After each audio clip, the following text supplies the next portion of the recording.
Hey everyone, this is Proilios. This is sort of like a preview segment for the NYXL roster review that you're here to watch. Um, I just want to give you all a heads up that the audio levels in the review are actually a little bit imbalanced. My mic output was a little bit low when we recorded this. I don't know how that happened because we did a sound check beforehand and everything seemed fine. But hopefully it doesn't affect your listening experience too much, and I'll be sure to be more careful in the forthcoming reviews and forthcoming episodes of this podcast. So thanks once again for your support, and I hope you enjoy the review. Let's move on to it. Hey everyone, welcome back to another episode of the Overseers. My name's Proilios, and I'm joined once again by my co-hosts Nightwing and OneHP. How are you What's guys up? doing today? I am okay, and I am excited to talk about the NYXL today. Yeah, can't be any less excited than Nightwing is at the moment because it's just they've literally dumped the entire team. It's a rebuild, so around JJoNak at that. So let's see how it goes. Mm-hmm. Yep, so as you guys heard, we are going to be reviewing the NYXL's roster for Season 4 of the Overwatch League. And to kick things off, we'll go with the tank line, then move on to the DPS, then the supports, and then the coaching staff. And then we'll give our general thoughts on where the team stands in terms of uh, the, the overall rankings within the team, without actually ranking the teams. So, alright, let's start off then with the tank line. And there's no more Mano, there's no more Meko, there's no more Hotba. We've just got Yakpung and BiaNcA as the tank line, and it's quite a different, it's a drastically different tank line from what we've seen the NYXL playing um, as a normal, so far. So uh, Yakpung coming in from O2 Blast from Contenders Korea plays main tank. He was formerly with the Toronto Defiant in the 2019 season.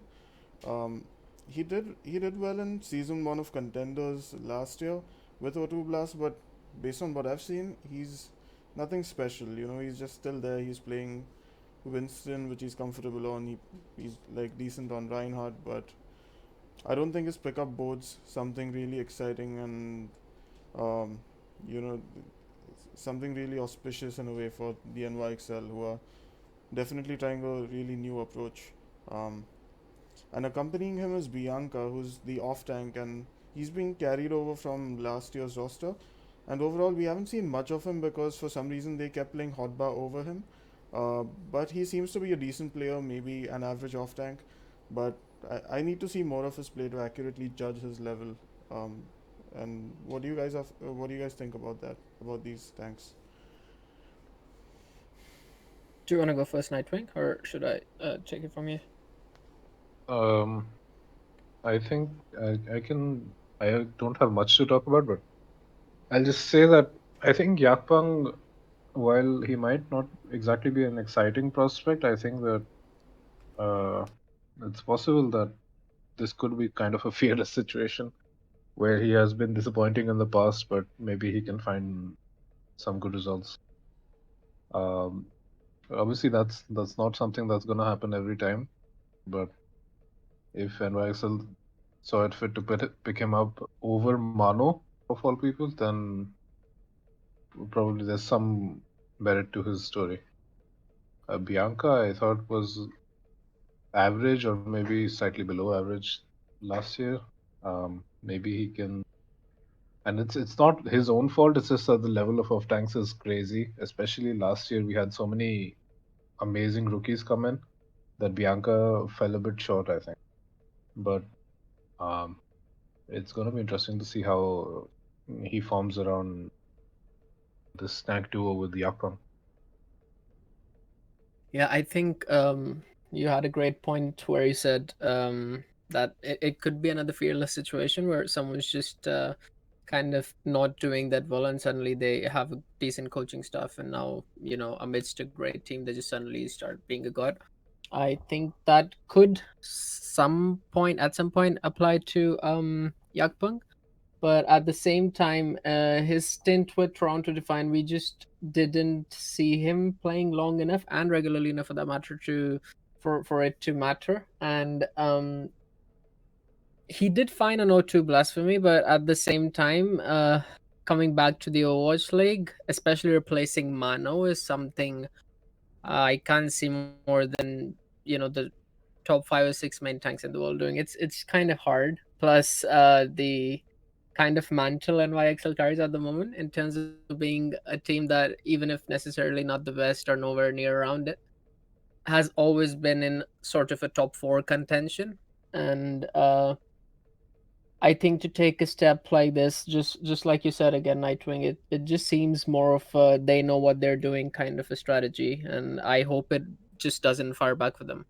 As for BiaNcA, I was quite happy when they promoted him to the first team last season because he was great for me on XL2, but for some reason, like Proilios mentioned, we just kept seeing Hotba again and again, and I just don't know what happened there, and I hope that with more play time we can see like the actual BiaNcA, because apparently, going from reports last season, he was crazy in early scrims, and there was just during the player selection process, he was probably their first pick of all the new talent they wanted, like even before the decision went for our other newbies. So I think he's an exciting prospect still. I'm still calling him a prospect even though he's played, but let's just see where it goes with him.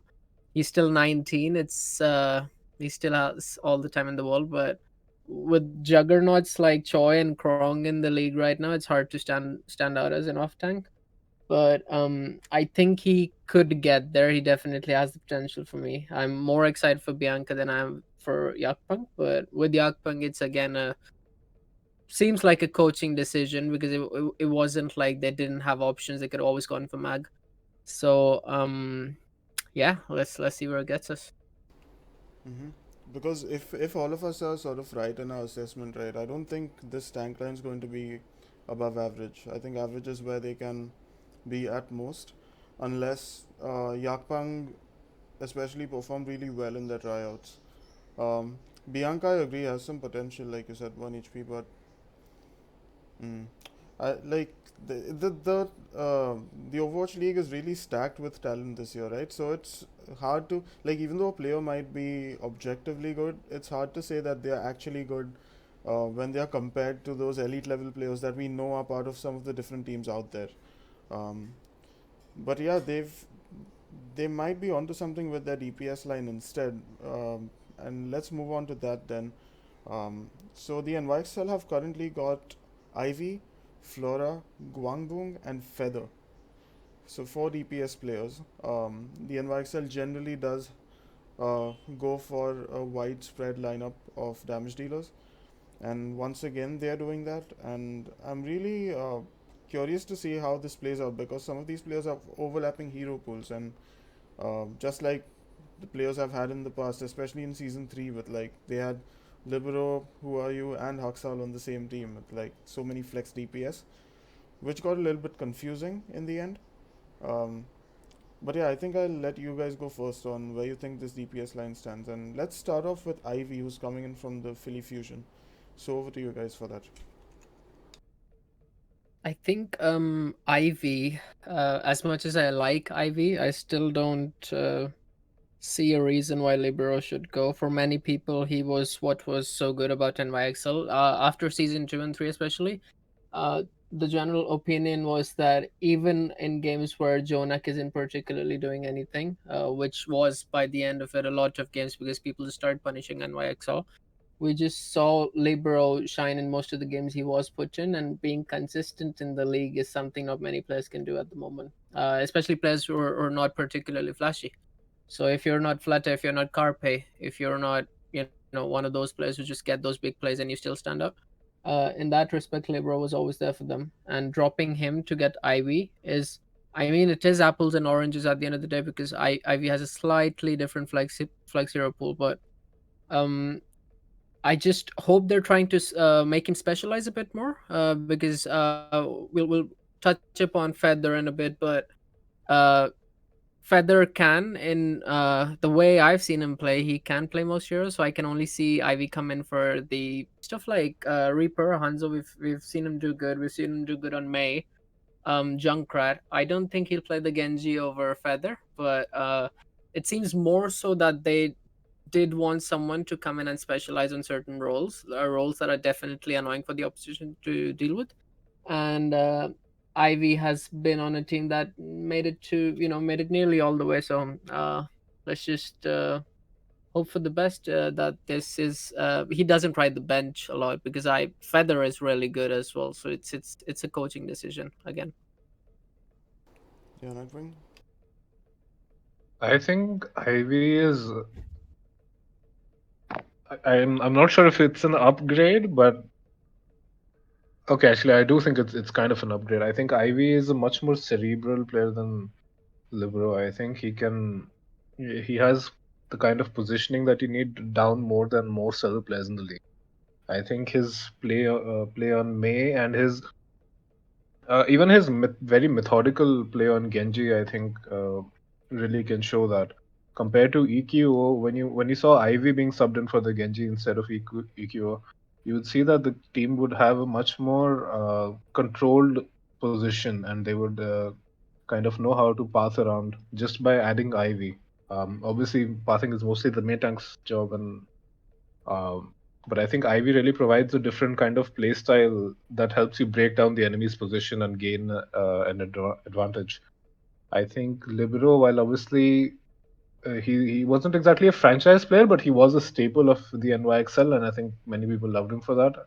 I'm also kind of sad to see him go, but I think Ivy is going to do great on this team. Honestly, I'm not sure if he's gonna be some kind of bench player, because obviously Feather and all of these players are also there. But I think Ivy could easily be a starter on any good team. He's really good, I think. Mm-hmm. Yeah, it's he Ivy has shown promise on a few different projectile heroes, right? For instance, his May, um, his Genji especially, which was sort of his signature hero back in Contenders, and he also played a very good Hanzo, which I think undoubtedly his biggest pop-off moments in the league last year were on Hanzo. Um, but I do believe maybe because of those performances where he just sort of there were a couple of matches or a couple of maps where he played Hanzo really well. I think people started overrating him a little bit. I don't mean to say that he's a bad player, but I don't believe he's as good as people say. We saw him playing for the Defiant back in 2019. He also played a really good Zarya for the duration he was there. So I think that's one more hero he can play in case BiaNcA falls short on that front. But overall, his addition is decent. I don't think it's something to rave about.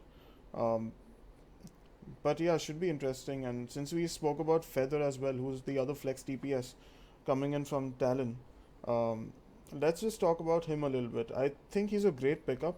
I haven't seen him play a ton. Seemingly, he has a very wide hero pool, like OneHP said. But the only hero I've seen him play extensively is the Sombra, and I think he's really, really good on that hero. He's extremely sneaky. His hacks are really smart. He lands big EMPs and is really impactful overall. So if he plays every hero in such a smart way, I think the NYXL might have a star pickup on their hands. But yeah, you guys can pitch in on that front. I think the way I've seen Feather play is just quite consistent. I didn't seem to like do too much, but at the same time just be enough of a nuisance on the Sombra for the opposition to be in tatters. But what bothers me now is that Feather's really good, right? He's really good on the Genji and Flora too, and Ivy kind of sort of overlaps with him on that. And then when you see Feather's Tracer, it's good enough to make Flora have a run for his money. And we all know Ivy can also play the Tracer.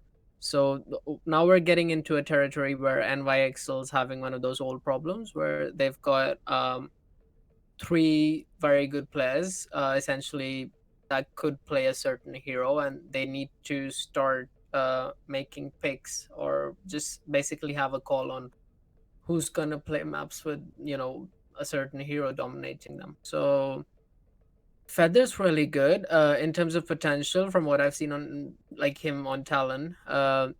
Even though they didn't really like do too well, I'd say it was just like, I think that they won one minor and that was it. But at the end of the day, you just want someone to be a flex god. I think they had it covered with Ivy, and him coming in just brings a little bit of a. I mean, if you were to play Feather and Ivy together, then they would have a few hit scans covered as well because of Feather's hero pool. But Feather's just like Carpe in the sense that he could play anything, and not necessarily anywhere as good, but um, he's one of those rare players who can pick up nearly every DPS and just sort of roll with it. Because I've seen a bit of his Genji, and it didn't seem like it was a secondary hero, or it was like something he was playing because he had to. So yeah, it's very interesting to know that their second flex is not just covering the projectiles, but he's just essentially a true flex in the nature. Nightwing. I think Feather's going to be all right. I don't really have much to say about him. I think they probably had most of their bases covered with Ivy. I think he's like, some people are kind of high on Feather, but I think Ivy is probably the better pick to go with. Obviously, scrim results and internal testing is what will help the team make the decision. He's a good backup for Ivy. Yeah, that's it. I think they'll probably play him over Ivy for like Sombra, because obviously on Philly, Hisu had that covered. But apart from that, most other flex heroes, I would probably expect Ivy to play. Alright. Then let's move on to one prospect I'm really, really excited about, and that's Gwangboong. He's a hitscan player coming in from Contenders China, from Team Cat. So he is a Korean player. He's relatively inexperienced, but I watched him play against Team CC especially, and he is highly consistent and a great aimer. Um, he stood up to all the top hit scans in Contenders China, and he even gave Dia a really good a really good run for his money on certain maps. Uh, which is it's a big bold statement to make that he's as good as Dia, because Dia's been dominating contenders with Team CC for multiple seasons. Um, but Gwangboong was really able to stand up to him and give him a good fight. So I really think he could be a sort of dark horse top tier hit scan coming into the league, and he sort of reminds me of Fitz when I think about it, right? Because even when Soul picked up Fitz, he was a relatively unknown quantity. He hadn't been in the scene much, but he was still picked up and still given a fair chance, and he's a really well-known player in the league today, and that's why I think Gwangboong can be that sort of explosive hit scan player, even similar to Ans in a way. And I'm really excited to see that. I've seen his Ash; it's incredible, and he even plays Widow really well. So, yeah, really exciting pickup, and a really good move by the NYXL, in my opinion. What do you guys think about him? I think it's about time they sort of got again basically a person who has mechanical skill of a grade that just gives them a proper core hit scan. I don't remember anyone before Pine being of that good of a level. I mean, Sibilby was up there, but at the same time, that guy has a whole other story in terms of how he makes things tick. Pine was just a monster, and from what I remember, after his brief stint with the team, it just kind of fizzled out in the sense that NYXL never used to have someone too menacing on the Widow or the McCree. And to be fair, they've never really played a great Ash using like any of their pickups. So in that respect, he's great in terms of potential. We're just still talking potential because we really can't tell how someone will behave when they play in the top tier. But the first division has some actual monsters, people who are just insanely competitive and outright crazy like Carp and Flutter. But at the same time, we have people like Fitz too, who are super consistent and make things pop off. So I think I agree with you when he looks like a pickup who could sort of resonate with one of those players. But I'm just hoping it doesn't go to sort of an underutilized kind of an annoyance like Chengdu had with Bacon Jack, because he also had great mechanical aim, and he was just so underutilized initially with the team that it just kind of fell out, and never made it into the first team because other people had bigger hero pools. And I can see that happening here too, because once again, Ivy can play one hit scan, Feather can play a few, and Flora is another hit scan player who kind of just barges in a little bit into flex if he wants to. So Gwangboong being there, he'll have to be really fucking explosive. I'm sorry for swearing to be That's fine. able to sort of make do, because you have four great players, himself included, and to be able to stand out with the most limited hero pool of them all of them four, he's gonna have to be someone special. All right. Any new point to add, Nightwing?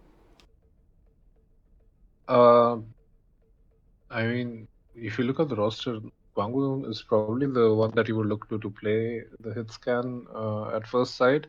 But the thing is that players like Ivy have previous experience in the league, so they're kind of veterans and they kind of ha have like the other parts of the game down, such as the mental. I would not be surprised to see other people playing hit scan over Gwangboong sometimes. He's a player with potential, but you have to see him perform at the Overwatch League level to really tell. Um, I'm not sure if you can write him off already as some kind of amazing hitscan player, but he definitely has a good amount of skill. It's just that he has to be coachable. He has to work well with the team. Otherwise, you can't just be someone that clicks heads, because that can often just not work properly with the team. So just like we mentioned with Bacon Jack, because again, that's a player that has skill, but he needs to work within the team system. And uh, yeah, good prospect.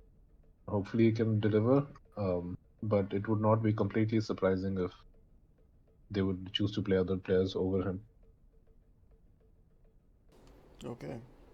And finally, we've got Flora, who's coming in from Team Diamond. So Flora is another hit scan player, and I'll admit I haven't seen him really play much on Team Diamond, but I do remember him playing for WGS during the Sombra Goats meta primarily. Um, his Sombra was quite good. I don't think he'll be playing Sombra over Feather, because Feather just seems more impactful overall based on what I saw. Uh, but he still plays a good Sombra. He's of course a hit scan player, so there's some agenda behind them getting him in addition to Gwangboong. I don't think he'll be their starting DPS, but probably be fielded in double hit scan. I do think his Hanzo is also really good. He's quite consistent at getting picks on the hero. Um, he was he was the main reason WGS was able to play this sort of. You guys remember the Graph Dragon meta, right? Which was Hmm. just Ryan Zarya, Hanzo, and triple support. So his team sort of played that Hanzo Goats as they named it, which I think initially O2 Blast started playing. Um, and Flora's exceptional Hanzo play was the main reason his team found success. So I don't know. I'm just gonna throw this in there. It's got actually nothing to do with the podcast itself, just as some like educational tip. So back when there was Sombra Goats being played, right? You often saw Ana being played with the Sombra, and that enabled the team to go a little bit more into the ult fight, right? You nano the Reinhardt or you nano the Zarya and you go aggressive. And the counter to that was to play Hanzo Goats, because the enemy team loses out on a Zenyatta, so they no longer have a Transcendence, and then you can use your Grab Dragons much more freely, because you just wait for the beat to be out, or you just focus down the team extremely hard. I just threw that in because I knew that I had never shared it and I felt like sharing it. Uh, but okay, yeah. So let's get your guys' thoughts on Flora as well before we move on to the supports. First of all, I appreciate your tips a lot. In the sense of it's very educational, all of this. So Thanks. props to you, props to you on that. But speaking of Flora, I agree with you 100%. It's just a double hit scan scenario here because Ivy seems to be quite good when he does pick up hit scans. I can see Gwangboong come in for maps that are Widow heavy, and I can see Feather being able to deal with the rest. Feather doesn't really play a McCree. I've never really seen it, but I could see sort of Gwangboong take care of it, and Flora being sort of the backup hit scan in a sense. But I'm just gonna skip rest of the assessment on Flora and just get right down to what I think the deepest line should be fielded as. I think Feather has to be a staple in the team because they're looking to replace Libero, and while Ivy could do it, I just feel as though if they replace more of the players, they should give the newer ones a chance. Because if at the start you wouldn't feel any of the new players consistently, then you're sort of banking on a scenario which has been seen before with people like Flower, where even when he was available at a certain point, you just didn't give him enough games to get used to it, and being as mechanically good as he was, he couldn't do anything, and then you're suddenly feeling him in a playoff which he just crumbled, under all the pressure. So I just don't want to see that with any of them. Mm-hmm. I'd say I'd go for, ideally, if Gwangboong is that good, I'd go for Feather plus Gwangboong, and Ivy coming in whenever you need a certain hero. Ivy's good at, because Ivy's really good at some heroes, and I wouldn't then have Feather fielded. But just because Feather has an overall bigger hero pool, which could cover even a few hit scans better than Ivy, so I'd see Feather plus Gwangboong be the staple pick, Flora be the backup hit scan, and Ivy being the drop in drop out flex. Mm-hmm. Nightwing, what about your thoughts? Uh, I think that I honestly don't know which one between Flora or Gwangboong would be a better player, because obviously mechanical aim is one aspect of it. There's also team play, which is a lot more important at the Overwatch League level, considering this game is half FPS, half MOBA. So um, Mm-hmm. I think that's something the team will have to experiment and find out for themselves. Um, I am expecting Ivy to be played more than maybe OneHP thinks, but that's something we'll have to see. Um, Apart from that, I think the hitscan. I mean, the DPS lineup is well backed up by other DPS players. They're not just inting in with like two DPS players and no one else on the roster. Um, I think through experimentation and just through testing, they'll find out what works for them. I think many of these teams find their final lineup like halfway through the season almost. Obviously, that's not great for being a top team, but uh, the game is constantly evolving, and so they'll probably figure something out. I don't know. I think I just want to add a final point. Like, the only reason I'm saying I can see Feather play a bit more is because when it comes to Feather versus Ivy, Feather in general just seems a lot more aggressive to me, the way he tackles things. Plus, then he has a very good tracer as well, and he could. The Sombra is just like unquestionably probably has right now the best Sombra in NYXL. I can see Ivy definitely being picked over him for whenever you need either the Hanzo, Doomfist, May, or Junkrat. Genji is very questionable. I could see it being a very tight coaching decision for whom they want to play the Genji. But it is, like you said, very interesting aspect here of NYXL's player pickups that we just can't tell even now who is going to be fielded, unlike with most other teams where there's just this one guy who's just probably going to be super dominant, so you just want to see him. With some other teams, you can tell because there's this huge gap between the kind of main DPS player and then the backup for him, Mm-hmm. right? Either in experience or skill or just aggressiveness or play style. I think with these, it's kind of a mixed bag, so it's something we'll have to wait and watch. Mm-hmm. All right, and with that said, let's move on to the support line. And this is really interesting because the supports are Friday, and the only remaining player from the original NYXL, and that's JJoNak.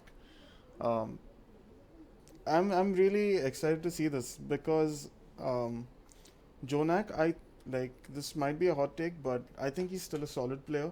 A lot of people are saying he's not that good anymore. He's washed up and things like that. But I think the reason he didn't look that great in season 3 was because his team didn't enable him too well. Like I definitely don't think he's top tier because you have players like Violet and Twilight and still in the league, right? But I think JJoNak still has potential. And based on their current situation, the coaching staff is building this team around him, and I think that's a really good idea because when they did that in season one, they absolutely popped off and were the best team for most of the season. Um, but yeah, I'll get your thoughts on this because I don't know if many people will share this opinion of mine. So go ahead. No, I am totally like the biggest JJoNak fanboy from day one. I think to be able to come into a league directly, pretty much from the ladder, and just be able to dominate like he did. But that's the thing in the past. We can't just keep singing songs about him being the first MVP. So let's just get real and think about 1 second for what the current league situation is like, in which there are so many better Annas than JJoNak. Case in point, Shu and Twilight, and so many better Sens, especially. Violet here, and he's also got a better Baptiste than JJoNak. So that's literally all of the flexes covered. But Mm-hmm. I think when it comes to being able to play all of them to a very high degree, JJoNak's probably one of the only ones who could do it.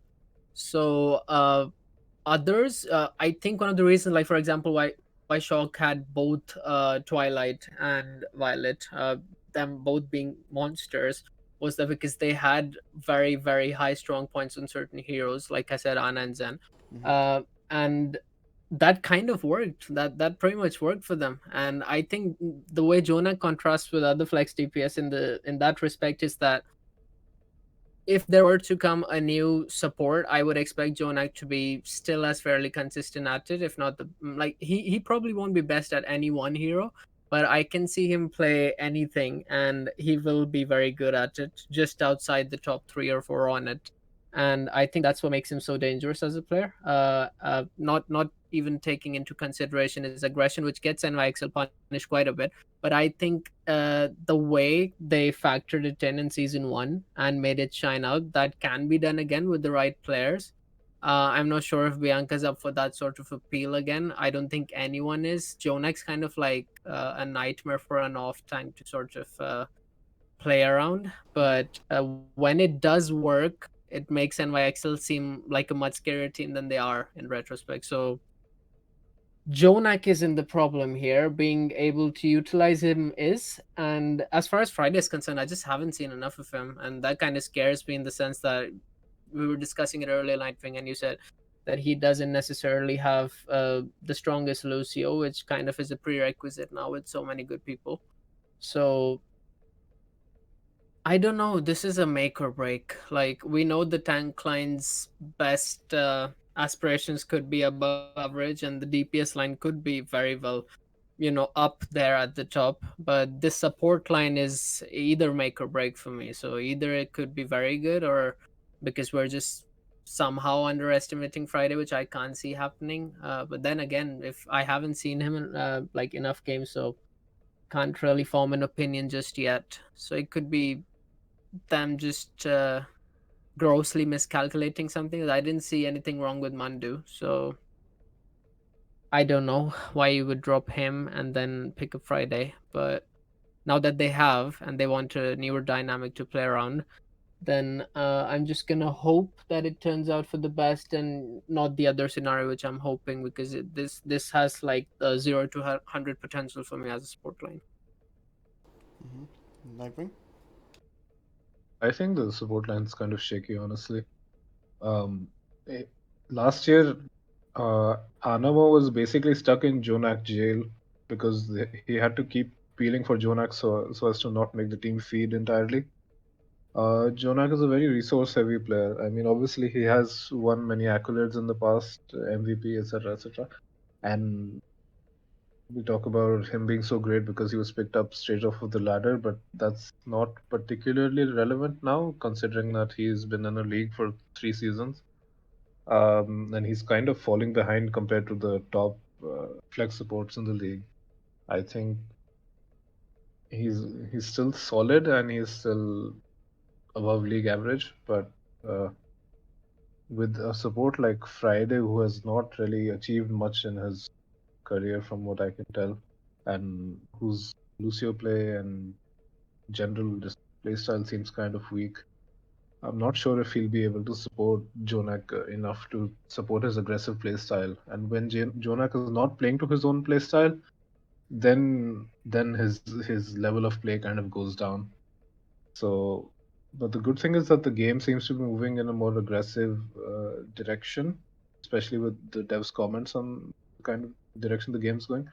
So, with those kind of patches, maybe JJonak's more killer instinct can kind of shine.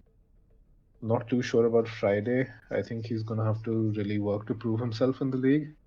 Um, because right now I'm not too hot on Friday. Mm-hmm. Right, and yeah, so I did a little bit of research on Friday, not too extensively, but so he's coming in from OZ Gaming, which was in Contenders Korea, uh, and it was honestly one of the worst teams that was part of the competition. And even looking at Friday's performance and play in it, uh, I don't think he's very skilled because there were way better main supports over there. Friday, just his death rate was seemed to be a whole lot higher. He got picked off more frequently than I saw other main supports get picked off. He got denied his ult, so you know how Lucius sort of hide around a corner for the enemy Sombra to EMP and then jump out and beat. So Friday was denied that many times. So like sometimes the Sombra just hacked him before she EMP'd or caught him in the EMP. One time literally the enemy Winston just juggled him with Primal and he tried to beat while he was caught in the Primal and died. So this just speaks to me about how like even though he might be a really like experienced player on ladder, um, he's still inexperienced when it comes to pro play, and I don't think he's very skilled. And for that reason, I think the only reason he's been picked up by the NYXL is because he did well in tryouts, or at the very least synergized well with JJoNak. Uh, and I think they are relying on him to just be that sort of um, second support to JJoNak rather than being a main support of their team, and that actually worries me. It's quite concerning because you really need like really solid main support, especially now, and like you don't want a main support to be dying quite often, as we've seen Anamo and Ark being main supports, and their death rates were ridiculously low in the league. Some of the league's lowest, I think. And if this guy's going to be caught out and just spend 20% or 30% of his time back at spawn, then that's going to be a big liability to the NYXL. So I think this whole support line is like it's make or break because of Friday. Um, so overall, I think it's a below average support line for sure. JJoNak I think is still solid, but he will require those resources, and I don't think Friday can provide them to him. And plus, I haven't really seen him play the BAP, so not sure how well this team will do in a double flex support meta like BAP Zen. Um, so yeah, those are my thoughts on the support line. And do you guys have any more points to add, or should we move on to the coaching stuff? I think we've got it covered. Yep. All right, then let's talk about the coaching stuff. We have a new head coach in WhyNot. Um, Actually, I think I'll let OneHP take the lead on this because I know you have a few interesting points to share about the NYXL's coaching situation. So, go ahead. Yeah, so it's a bit annoying to see NYXL just kind of jump from one head coach to another within the same organization. It's just kind of funny at this point, but um initially, let's look back to season one. We had Visit Young, and then we had Pavane, and then it's been a thing with IMT ever since. But um, now we have Why Not just kind of technically just being promoted in a way. He's always been in the organization. At least I think it was almost 2 seasons. It was last season, but he was signed way before that, from what I remember. And what I don't get is that he's necessarily not a personality which I'll see, dominating the coaching room. But then again, we have an assistant, sort of an analyst at IMT at the moment, and I feel as though IMT could have been the head coach, but I think that's up to NYXL for actually assessing this dynamic and making it work. They've always been very keen on having a data person. If you look back to seasons even 2 and 1, very early in the league, where they always had someone to assess everything. And I think IMT could definitely nail that, no questions asked. But I'm just this little bit skeptic about why not just uh, being capable enough to sort of. I think what I'm seeing here from NYXL is just having this new player, new coaching dynamic where they're just picking people with potential. And I hope they have a plan in mind with just getting them all well established in a power dynamic, because you don't want a coach they won't necessarily listen to, because WhyNot is just 23. And I mean, it's not that young from coaching standards. I've seen them being quite younger, but at the same time, I don't see him commanding the room like some of the previous coaches. I just hope that's something that I have as a stereotype, or just some weird thing I heard somewhere, because it's gonna be really bad for NYXL if that's the case. So I'm not sure why they wouldn't go for heavy experience at this point, but I'm not gonna simply just sort of give in because he was involved with Soul too. So at the end of the day, a person who seems like who knows what he's doing, especially with a lot of young talent. But if you remember, they've also recently lost one of their player managers in Andrew Kim, who I don't know what the internal specifics of it were, but uh, from the general view of the NYXL Discord and whatnot, he always seemed to be a well likable personality. So I hope it's just a mutual parting ways kind of a decision, where just someone moving on from the org.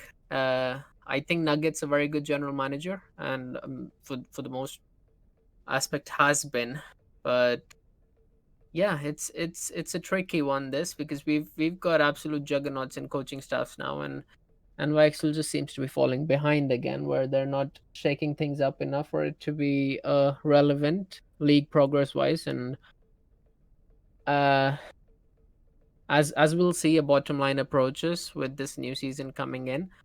I hope this isn't one of those things that lets them down, because the last 3 seasons there have been some horrific coaching decisions, especially around playoffs, because of sudden change in stuff or something. And I just hope that they haven't. Why not someone they can literally trust for once and just keep him in the main position for the whole thing, and just let him decide for himself, even if the team ends up being a mid-table one. All right. Yep, those are some really good points, and I'm interested to see what you think about those, Nightwing. Do you agree about OneHP's points, or do you have something different to say? No, I think his assessment is fair. I think the coaching staff is probably not too exciting. Uh, WhyNot is not exactly some kind of top tier coach that we already know about. He has been promoted internally. If they're doing so, then maybe he works with the system. Um, there's not much I can say about that. What I can say is that, like OneHP said, NYXL really likes to five-head the entire thing by having these data guys. They've gone from Wizard of Hyung's egotistic coaching database to IMT's neuroscience and AI-based coaching. Well, not coaching, but I mean, he helps give some feedback to players. Um, I think maybe it's this AI that detected that Friday was a good player, because for the life of me, I can't really tell. Um, I think the coaching staff is gonna have to really show their stuff this season because it's not exactly very promising. Um, IMT is a good guy, um, and WhyNot is he's just gonna have to show himself. I really don't have much to say about him. Uh, I think that the org is not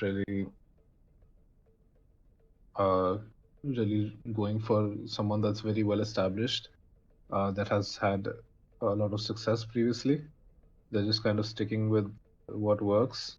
But the thing is that uh, NYXL has kind of been falling down ever since the first season, kind of becoming more and more washed up. Um, so maybe some change would have helped them. Uh, but I guess if they're going with this sinking ship, then maybe they can plug it up this year. I don't know. Hmm.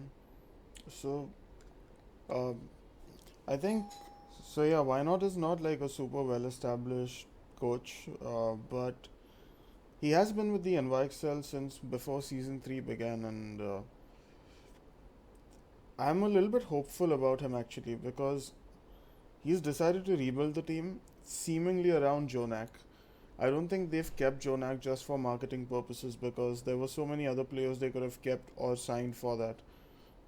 I think he genuinely recognizes JJoNak's talent and is like he's trying to adopt a tried and tested approach, right? Which is just try to put JJoNak in the spotlight and help the team enable him to the best of their capability.